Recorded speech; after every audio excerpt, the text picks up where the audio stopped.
This is Curious Minnesota, a Star Tribune project that sends staff from the state's largest newsroom hunting for the answers to great questions we receive from you.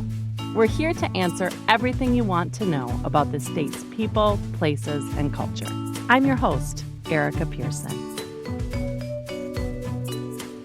Before the Twin Cities had the Bell Museum or the Science Museum of Minnesota, before the Walker or Mia had a single piece of art in their collections, the Minneapolis Central Library was the hub for art, science, and culture.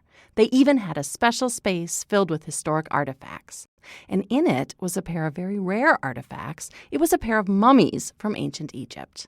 They lived in a special room in the library for nearly 95 years, from the 1880s into the 1980s.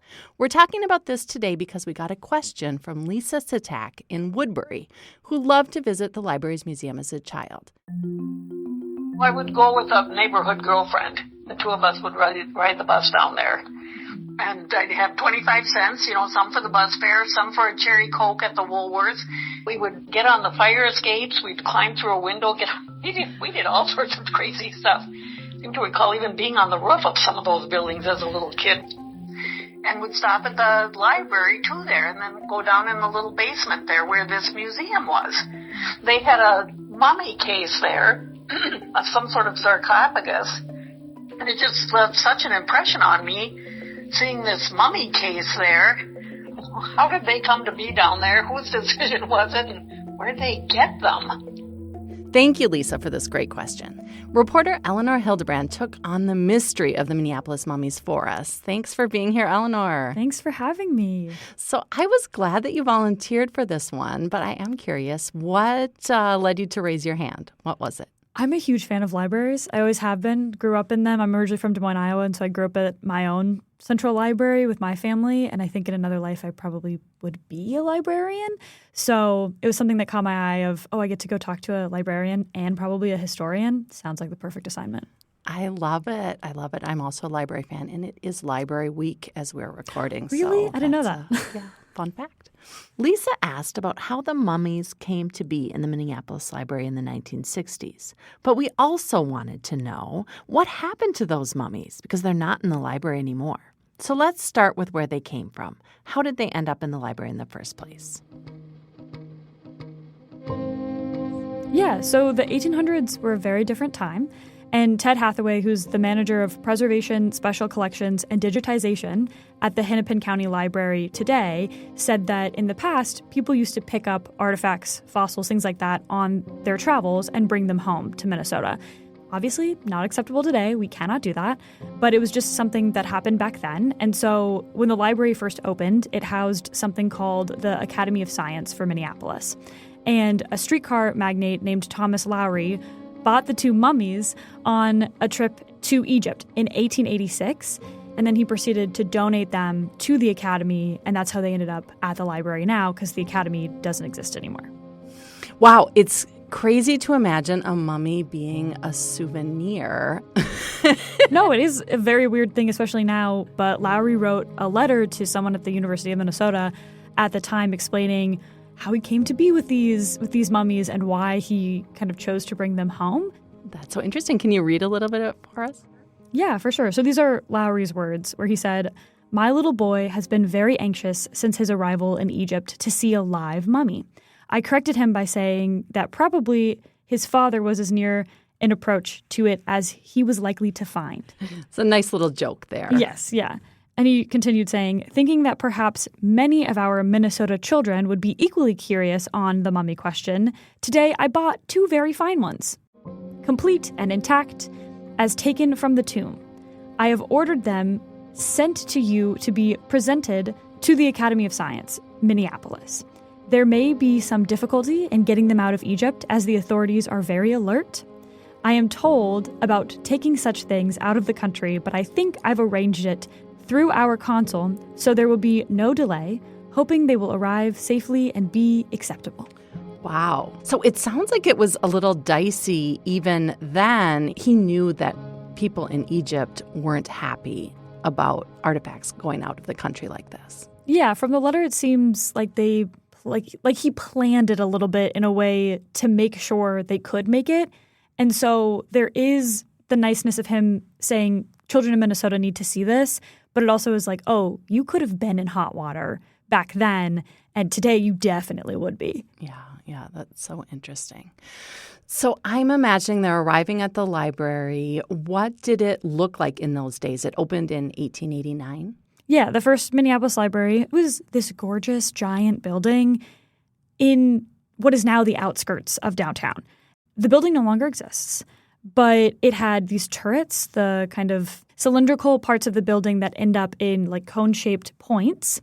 And there were lots of windows. There were some arcs in the windows, but it was a very kind of beautiful building. I do not know what color it was because all of the photos are in black and white, and I was not around in 1900. So that is one thing that I am curious about that I don't know if we have an answer to. But it was a multi-floor building, and lots of the floors had more than just your typical books. They had artifacts. They had more of that history kind of feel around the building. That makes sense. And how has it changed through the years? You said that building isn't there anymore. Yeah, it's not. We are on our third central, what we call now the Hennepin Central Library building. It has changed names. It's now under the Hennepin County Libraries. It used to be run by Minneapolis specifically. And in 1961, the Central Library moved from its original building over to Nicollet Mall. And then 40 years down the road, in 2002, that building was torn down. But the current Central Library is still on the same piece of land, but in 2002, they built a new building. And the current Central Library that Minnesotans know has lots of glass. It's still multiple floors. It still has some of the pieces of the original library in it now. It just looks a lot different. Yeah, it's a big, beautiful, modern building. So Lisa, the person who messaged about the mummies, visited them on school trips when she was a kid, and that was back in the 60s. What was this museum and the library like then? Yeah, so the library would be on Nicollet Mall in the 60s. It was a brand new building. It's much boxier than either the original or the current library, very 1960s architectural style. And it was brown. There were not a lot of windows, which probably helped with the artifacts, keeping them a little bit safe. And so what she remembers were smaller exhibit spaces, something you'd see in a museum today, items that were behind glass. Some, like the mummies, were actually not really behind glass. And you can see in some of the historical photos, the historians themselves, you can't tell if they're touching them or if they're just very, very close. But the children they're talking to are steps away. So there is that kind of weirdness, too, of that would also not be allowed in the 21st century. Yeah, wow. What were some of the other things that were on display that people remember? There were a lot of different things. One of the ones that I was personally surprised about is there was a turtle with two heads that they happened to have, which also feels more like maybe the zoo might have that. There were rhinoceros bones. I have no idea where they got those. Yeah. So it's very weird to think about how many things ended up in Minneapolis for some reason. For sure. And there was one other thing that Lisa remembered that sounded sort of shocking. Yeah, she mentioned shrunken heads, which are kind of a form of mummy. These literally blackened, tiny heads hanging. You know, just appall me to this day. I mean, where did they come from and where did they go? But yeah, they were actual shrunken heads. Somebody's. And so they were behind glass all the time. No one could touch them or get too close to them. She wasn't sure where they went or what happened to them. And Ted Hathaway from the museum also did not specify where they went. So they're kind of lost to history in a way. I'm sure someone could dig them up, but they have not been seen since they were originally in the Central Library in the 60s. Whoa. So nobody knows where these heads went? Not that I could find, no. Wow. So there is still some mystery here. So at some point, the library decided to get out of the museum business, and they had to find a home for all of this collection, including the mummies. And so we're going to get into that after the break.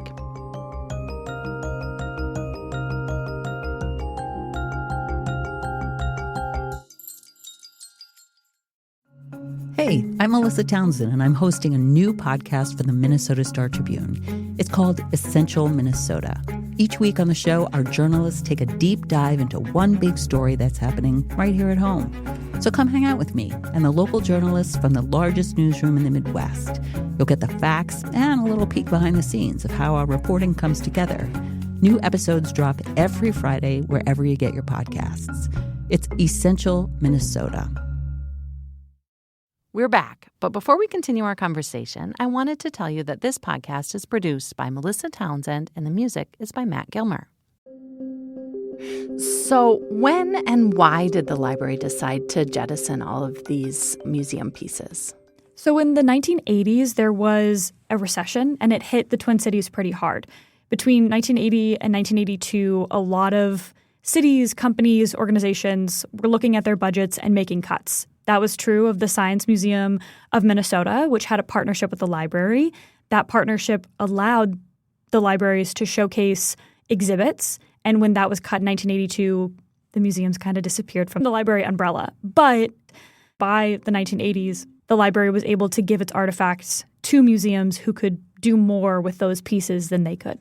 That's really interesting. So did they have like an auction, or did they have homes in mind for everything? How did it work? Yeah, they donated a lot of their pieces to specific institutions locally. They wanted to keep the artifacts local, so now a lot of those pieces belong at the Bell Museum, and they also gave some to the Minnesota Geological Survey and the Science Museum. Because the Science Museum was working with them, it was a very easy transfer. Got it. And actually, our former colleague, Randy First, who just retired last year, covered this when it was happening. And I'm wondering if you could read a little bit of what he wrote back then. Yeah, so Randy was covering the fact that the mummies were gifted to the Minneapolis Institute of Art, and that's where they currently reside. So back then he wrote, after nearly 95 years, 2 Egyptian mummies were checked out of the Minneapolis Public Library Tuesday. Library officials say it's the end of an era. Aw, I like how he described this. It feels a little sad, though.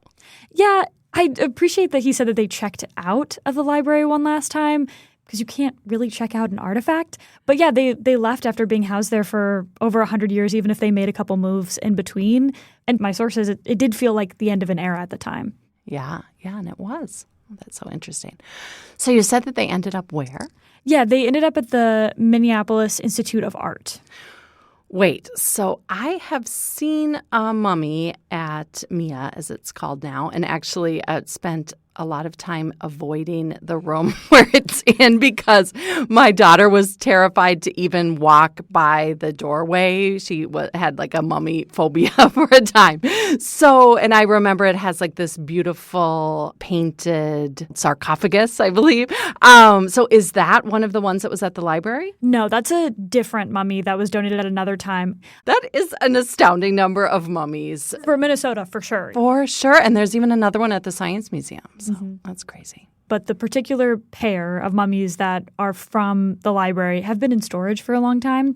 And I personally do not know when they're going to come out of storage or if they ever will. But they are at the Institute, so they do have a home still. It's really interesting, and it's also a little crazy to think of these ancient Egyptians and their life, and then that their eternal resting place would be a storage room in Minneapolis, Minnesota. For sure. Well, what else did you learn from talking with the folks who manage the library's special collections today? What did they say about its history? Yeah, so the people who focus on preservation at the libraries still do love history and know it always has a place at the library. And the library does sometimes do exhibits, but it doesn't focus on generalized history. It focuses on the history of the buildings or the way that libraries exist throughout history. So it's a little bit of a different lens. But Ted Hathaway, who manages preservation at Hennepin County Libraries, said that the past is quite a different time. They've changed a lot because of COVID. They've changed a lot because of digitization. And it doesn't have a lot of exhibits because that's not why people go to the library in 2026. Yeah. And there still are field trips and school buses pulling up to the different institutions here. But was there anything else that stood out to you or surprised you as you were working on this? I mentioned it before, but a lot of these artifacts ended up in a lot of local museums, which I thought was really cool. There are so many museums in Minnesota, and I feel like that's a great part of the state's history. So it did kind of encourage me to kind of spread my wings and try and find new museums to head out to. Yeah, that's so interesting. Well, thank you so much, Eleanor. This has been great. Yeah, thanks for having me. And thanks so much to our listener who was curious about Minneapolis's missing mummies. You can read all of our Curious Minnesota stories online at startribune.com. And if you have feedback or a question, send us a note to curious@startribune.com.